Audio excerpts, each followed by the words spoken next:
उत्साहाने, अरे बाबा जुन्या लोकांनी आता पैसा वाढला पण जुन्या लोकांनी एक एक पिल्लराची किंमत देऊन हा एवढा मोठा उभारलेला आहे. त्याची आपल्याला जाणीव, आपल्या नवीन पिढीला जाणीव ठेवायला पाहिजे. म्हणून पुढी कन्या पुत्र होते जे सात्विक तयाचा हरिक कन्याला आणि दुसरा होता पुत्र. पुत्र या शब्दाच्या शास्त्रशुद्ध थोडक्यात सांगतो. भले करा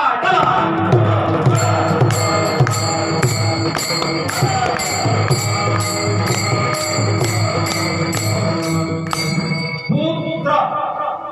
भूम म्हणजे भूम नावाच्या नरकातून मला 28 प्रकार सांगितले आहे नरकाचे. त्यापैकी हा भूम नावाचा जो नरक आहे हा भयानक आहे. या भूम नावाच्या नरकातून तारणारा पुत्र म्हणजे तारणारा त्याला म्हटलंय पुत्र. कोणाला म्हटलंय पुत्र.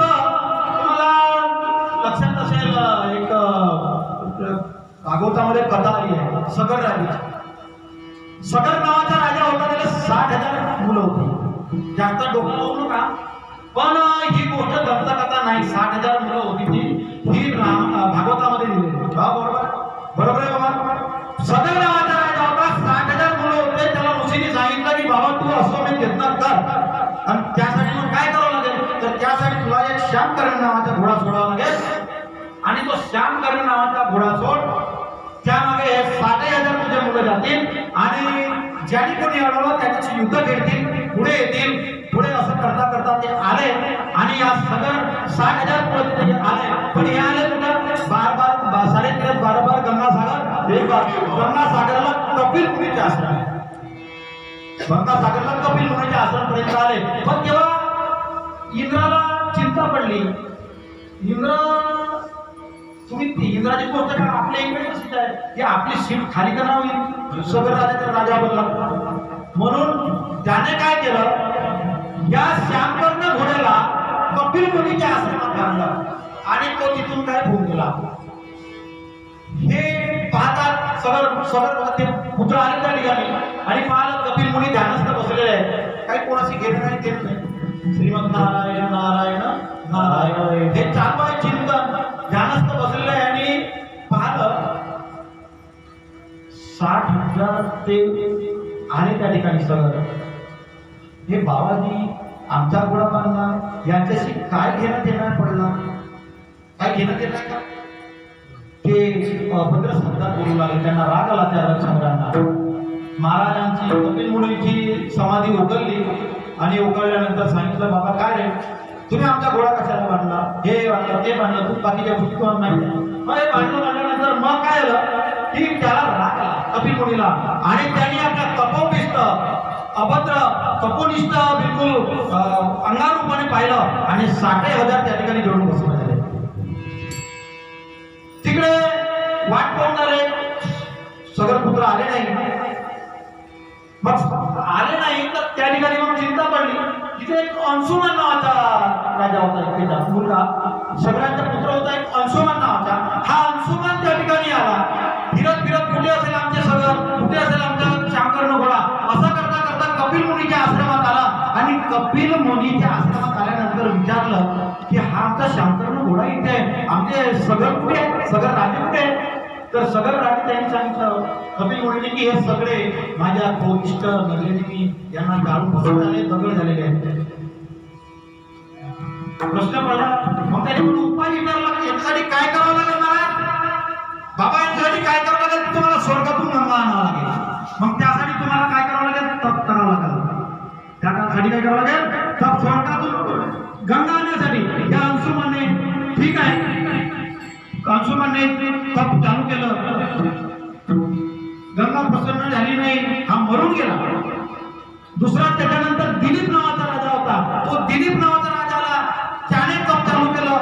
अंशुमन नंतर दिलीप मरून गेला पण गंगा काही प्रसन्न झाली नाही. मग आला भगीरथ आणि भगीरथ आल्यानंतर तप चालू केलं. गंगा प्रसन्न झाली पण गंगेने सांगितलं की मी मृत्यू लोकात तुला बोल आता मृत्यू लोकात यावं लागेल. आमच्या 60,000 सगर तिथे सगर पुत्र पाषाण झालेले आहेत. त्यांची तुमचं स्नान झाल्याशिवाय ते जीवित होऊ शकत नाही. गंगेने सांगितलं मी मृत्यू लोकात येतो, पण माझ्यासाठी मला धारण करणारा माझा वेगच एवढा आहे की तो कोणी सांभाळू शकणार नाही. मी येईन तशी वापस आपल्या, म्हणून मला धारण करणारा कोणीतरी पाहिजे. इकडे शंकरजी होतात, विष पिलेला होता, याला गरज होती गंगेची. बरं ठीक आहे, नारद होता त्या ठिकाणी. नारदाने सांगितलं ठीक आहे, शंकरजीला सांगा पुण्यवान लोक आहेत, जे पुण्यवान लोक तुझी आंघोळ करतील जेव्हा तू पुण्यशील होशील, म्हणून तुला पुण्यवान होता येईल, म्हणून तू आता चल. विनंती केली, आली गंगा, पुढे भगीरथ, मागे गंगा ती येत आहे. मग त्या ठिकाणी कमंडलू धरून धोतर घालून जणू नावाचे ऋषी येत होते. आता गंगेचा प्रवाह तो वाहला, धोतर वाहते तर कमंडलू हातात काळी ते वाहू लागला. याला आली राग जणू ऋषीला, आणि त्याने काय केलं, भगीरथी आणि ती गंगा या जणूने गिळून टाकली. गिळल्यानंतर भगीरथ समोर चाललाय, गंगा कुठे होती, याने गिळून टाकली गंगा. हे ऋषी मुनी मार तपस्वी असतात, त्यांचे तपलेलं असते. गिळल्यानंतर सांगितलं बाबा तुम्ही जे गंगा कुठे मी गिळली. अरे एवढा त्रास आम्हाला काही जात असताना गिळली. मग त्याने सांगितलं, भगीरथाने हात जोडले, पाय जोडले, बाबा 3 पिढ्या आमच्या खपल्या या गंगेच्या प्रसन्नतेसाठी, या गंगेच्या प्रसन्नतेसाठी 3 पिढ्या खपल्या, 3, आणि म्हणून तू आमची गंगा आम्हाला दे. विनंती केली. मग त्यांनी तयार झाले. जणूने दिलेली गंगा जंगा फाडून दिलेली. त्यांनी गंगा फाडली आणि दिली, आणि म्हणून तिचं नाव पडलं जान्हवी. त्याचं नाव काय पडलं, त्या गंगेचं नाव जान्हवी पडलं. आणि ती गंगा आणली, सगळ राजाचा उद्धार झाला.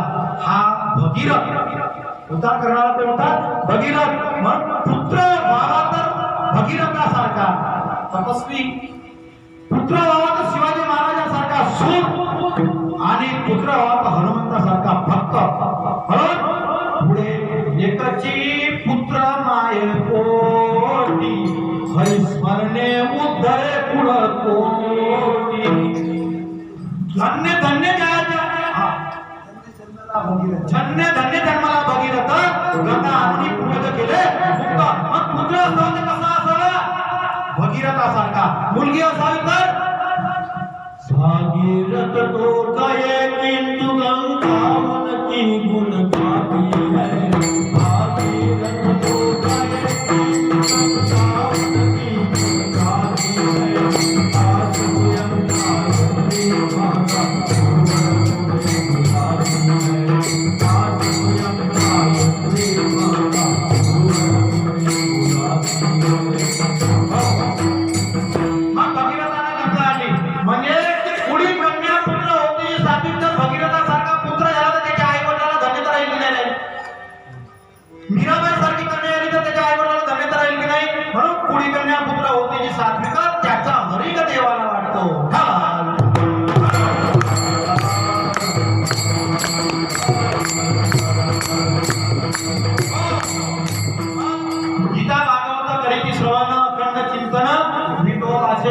तिसऱ्या अभंगामध्ये सांगतात, गीता भागवत जो श्रवण करतो राजा परीक्षित तरला.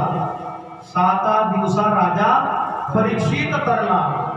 परीक्षित राजा तरला लक्षात घ्या. 7 दिवसांना म्हणून तो 7 दिवसाचे भागवत असते, 7 दिवसाचं ज्ञानेश्वरी पारायण असते. आपण भाग्यवान आहोत, ते सगळे बनलेले मंडपात भाग्यवान आहोत. आपलं काहीतरी पुण्य पूर्वजन्माचं आहे, म्हणून आपण या मंडपामध्ये आलेलो आहोत. लक्षात घ्या. पाप शिल्लक असेल तर या ठिकाणी मंडपात कोणत्या ना कोणत्या निमित्त येत नाही. येते कोणती बातमी येऊन जाईल, तिकडे चला जाईल, कोणाची तब्येत बिघडली तिकडे जाईल. त्याच्या नशिबात पुण्य असेल तर, पुण्य पूर्वजन्माची काही पुण्य असेल तर या मंडपात येते माय बाबा हो. म्हणून हा जो तुमचा भगीरथ चालू आहे, अविरत ज्ञानगंगा या ठिकाणी येत चला. पण गीता भागवत करी ती सोळा अखंड चिंतन विठोबाचे. गीतेच्या निवड नाव जरी उच्चारलं तरी तुमच्या पापाचा नष्ट होतो. गीता गीता गीता